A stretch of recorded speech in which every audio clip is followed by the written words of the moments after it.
今天买了3块钱的豆腐皮，用它做个麻辣又下饭的家常菜。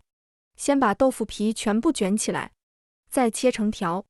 锅里水烧开后，把豆腐皮下锅煮2分钟就行，然后捞出来过一下凉开水，再控一下水分，放在大碗里备用。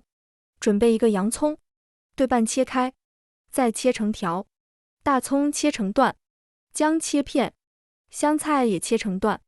碗里准备30克辣椒面，2勺13香，2勺孜然粉，1勺花椒粉，适量的白芝麻。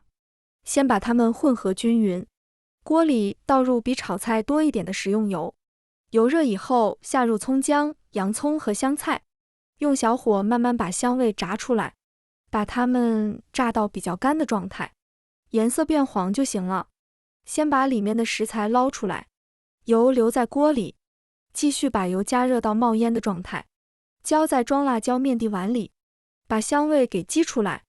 稍微放温以后，加入1勺生抽，1小勺白糖，适量的盐，最后全部倒在装豆腐皮的大碗里。咱们的麻辣豆腐皮就做好了，这颜色看着太有食欲了，吃起来麻辣爽口，特别下饭。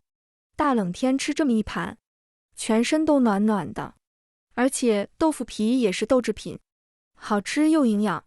喜欢的朋友可以收藏一下，谢谢大家。